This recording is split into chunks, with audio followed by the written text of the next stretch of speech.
Hello doctors. तो आज का हमारा टॉपिक है आरएच फैक्टर। इस पूरे टॉपिक के दौरान अगर आपको कहीं कोई डाउट आता है तो आप कमेंट सेक्शन में ड्रॉप कीजिएगा। हम कोशिश करेंगे कि हम आपके सारे सवालों के जवाब दे पाएं। चलिए स्टार्ट करते हैं आज का अपना टॉपिक आरएच फैक्टर। तो ये आरएच फैक्टर बेसिकली होता है क्या वो समझिए। सपोज करिए ये किसी पर्सन का ब्लड है और इस ब्लड के अंदर ये आरबीसी है, तो ये आरबीसी के ऊपर एक एंटीजन प्रेजेंट होता है। क्या प्रेजेंट होता है? आरबीसी के ऊपर एक एंटीजन प्रेजेंट होता है जो किससे मिलकर बना होता है? प्रोटीन से। किससे मिलकर बना होता है? प्रोटीन से। तो प्रोटीन से बना हुआ एक एंटीजन प्रेजेंट होता है और उसी एंटीजन को हम क्या बोलते हैं? आरएच फैक्टर बोलते हैं। ठीक है, केमिकली ये क्या है? एक प्रोटीन है। इसकी जो डिस्कवरी की थी वो दो साइंटिस्ट ने मिलकर की थी, दैट इज लैंडस्टीनर और वीनर। ठीक है, सबसे पहले जो इसकी डिस्कवरी हुई थी वो रिसस मंकी में हुई थी और इसलिए रिसस मंकी के नाम पे इसका नाम क्या पड़ गया? RH factor. हमने रिसस मंकी के वर्ड्स के स्टार्टिंग के दो लेटर्स ले लिए और उसी की बेस पे इसका नाम रख दिया आरएच फैक्टर। अब इसकी डिस्कवरी कैसे हुई थी मंकी में वो देखते हैं। हमने क्या किया था, हमने रिसस मंकी की आरबीसीज ली, या फिर आप कह दीजिए कि रिसस मंकी का जो ब्लड था या उसकी ब्लड में जो आरबीसी थी उनको हमने ट्रांसफर कराया किसी रैबिट के अंदर। क्या किया?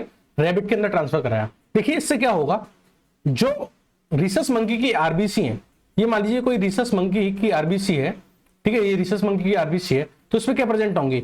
एंटीजेंस प्रेजेंट होंगे। क्या प्रेजेंट होंगे? ये एंटीजेंस प्रेजेंट होंगे। क्या प्रेजेंट होंगे? एंटीजेंस।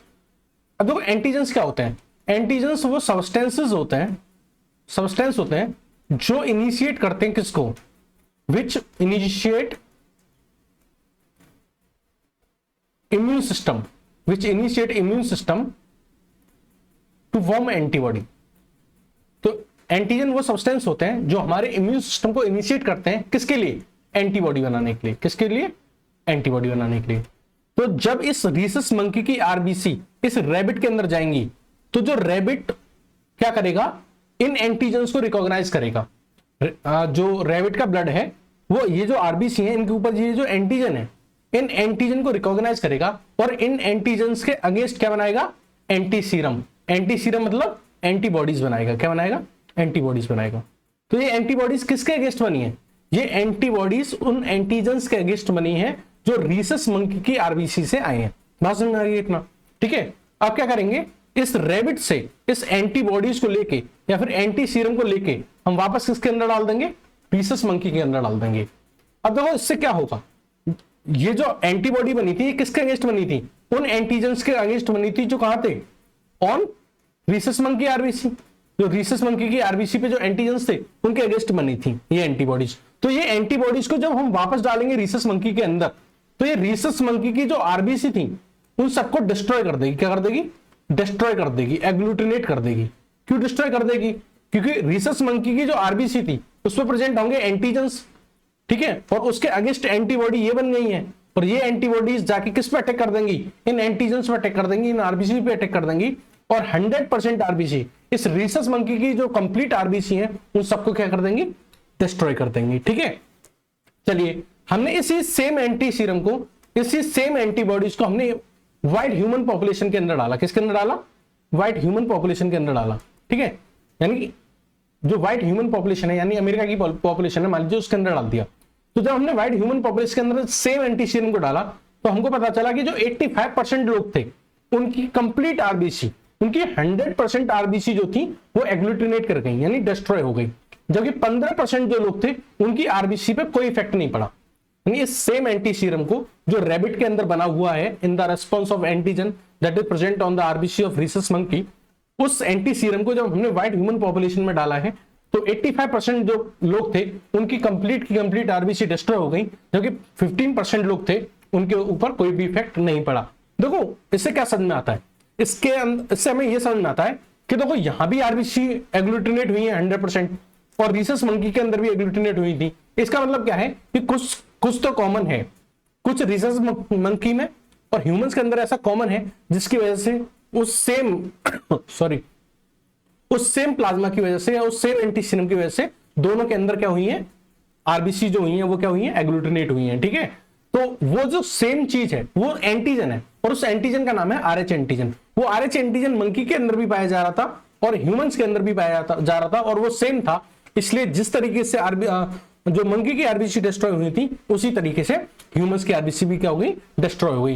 यानी ये जो 85% लोग हैं इनके पास वो कुछ कॉमन है वही चीज कॉमन है जो रिसस मंकी के पास है, और वो कॉमन चीज बेसिकली क्या है, वो RH एंटीजन है।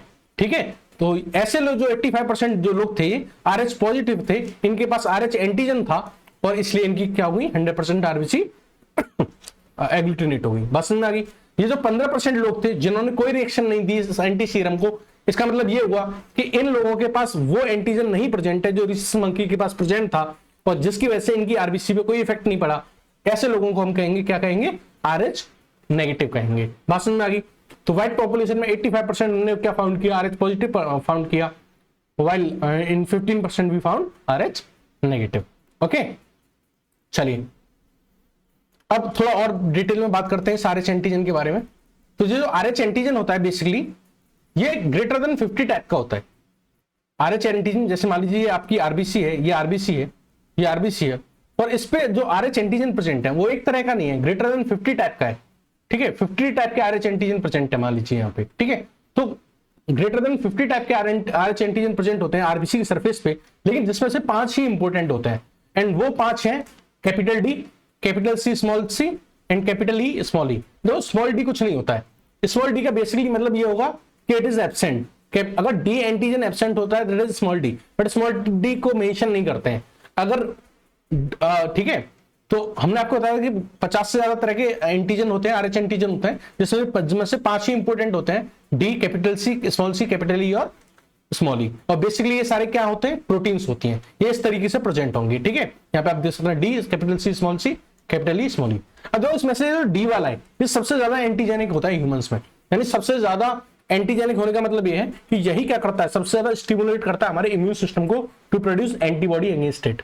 ओके, तो D एंटीजन सबसे ज्यादा एंटीजेनिक है, इसलिए हमने सारा जो RH पॉजिटिव या नेगेटिव का जिम्मा है वो इस D एंटीजन के ऊपर दे दिया है। यानी अगर D एंटीजन किसी पर्सन में प्रेजेंट है तो उसको हम RH पॉजिटिव पर्सन कहेंगे, और D एंटीजन किसी में एब्सेंट है तो हम उसको क्या कहेंगे, RH पॉजिटिव। तो यहाँ पे D एंटीजन RBC के ऊपर प्रेजेंट है तो this person will be called as RH positive, और यहाँ D एंटीजन एब्सेंट है तो हम क्या कहेंगे, this person is RH negative. अब हम इसको देखेंगे with the context of blood group. अगर मान लीजिए किसी पर्सन का ब्लड ग्रुप A है, ठीक है, और उस A ब्लड ग्रुप के साथ D एंटीजन भी पाया जा रहा है, यानी ये बंदा RH पॉजिटिव भी है।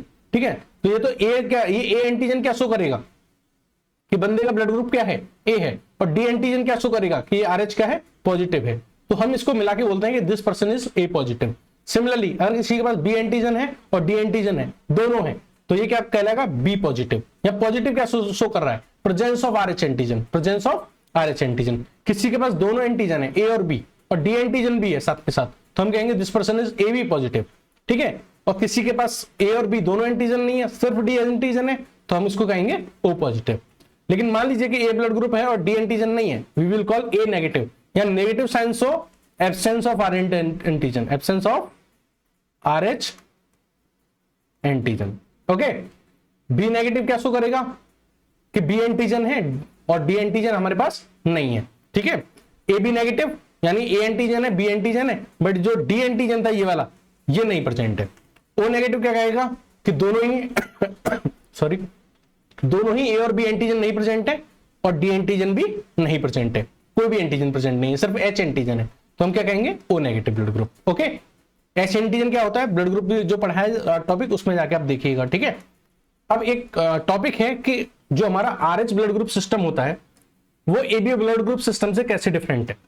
तो देखो सॉरी, इसमें जो डिफरेंस है वो एंटीबॉडीज का है। जो हमारा सवाल है वो ये है कि जो AB ब्लड ग्रुप सिस्टम है ये RH ब्लड ग्रुप सिस्टम से कैसे डिफरेंट है। तो उसका एक छोटा सा डिफरेंस है, वो समझिएगा कि जैसे आपने सुना होगा AB ब्लड ग्रुप सिस्टम, ठीक है, AB ब्लड ग्रुप सिस्टम। तो AB ब्लड ग्रुप सिस्टम में क्या होता था, बेसिकली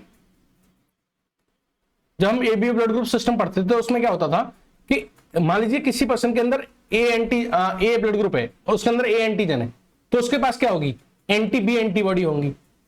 किसी B ब्लड ग्रुप वाला जो इंसान होगा उसके अंदर क्या होगा, एंटी A एंटीबॉडी होगी, और जिसका ब्लड ग्रुप AB होगा उसके अंदर कोई एंटीबॉडी नहीं होगी।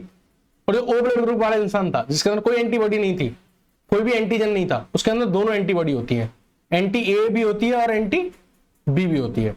ये हमने पीछे वाले लेक्चर्स में आपको समझा रखा है। ठीक है, तो देखो ये जो एंटी B और एंटी A हैं इनका नेचुरली फॉर्मेशन होता है, क्या होता है, इनका नेचुरली फॉर्मेशन होता है। और कब होता है, जब हम खाने के थ्रू, जब हम फूड सप्लीमेंट के थ्रू एंटीजेंस हमारी बॉडी में जाते हैं।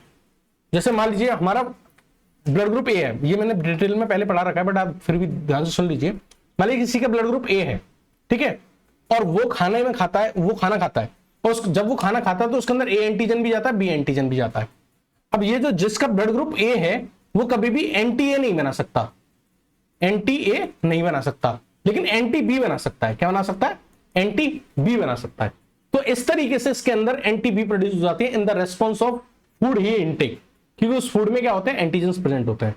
तो मैं बताना बस इतना चाह रहा हूं कि जो एबी ब्लड ग्रुप सिस्टम है उसमें एंटीबॉडीज बनती हैं, नेचुरली बनती हैं, लेकिन कभी भी नेचुरली एंटी आरएच नहीं बनता। एंटी आरएच एंटीबॉडी कभी भी नेचुरली नहीं बनती है, क्योंकि हमारा जो फूड होता है उस फूड में कभी भी डी एंटीजन प्रेजेंट नहीं होता है। देखो हमारा जो फूड होता है उसके अंदर ए एंटीजन भी होता है, बी एंटीजन भी होता है, लेकिन कभी भी डी एंटीजन नहीं होता है। डी एंटीजन कभी भी नहीं होता हमारे फूड में, कभी भी डी एंटीजन नहीं होता।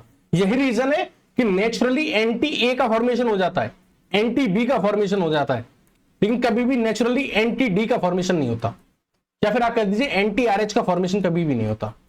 यही डिफरेंस है between AB blood group system and RH blood group system, कि एबी ब्लड ग्रुप सिस्टम में एंटी ए एंटी बी का फॉर्मेशन होता है with the help of diet we intake, but कभी भी एंटी आरएच का फॉर्मेशन नहीं होता क्योंकि हमारी डाइट में डी एंटीजन नहीं होता। ठीक है, तो ये था basic introduction about RH factor. बाकी ट्रांसफ्यूजन में जब ब्लड ट्रांसफर करते हैं तो आरएच से क्या दिक्कत आती है वो सब हम नेक्स्ट लेक्चर में समझेंगे। इरेथ्रोब्लास्टोसिस फेटालिस भी हम नेक्स्ट लेक्चर में समझेंगे। Thank you and have a nice day.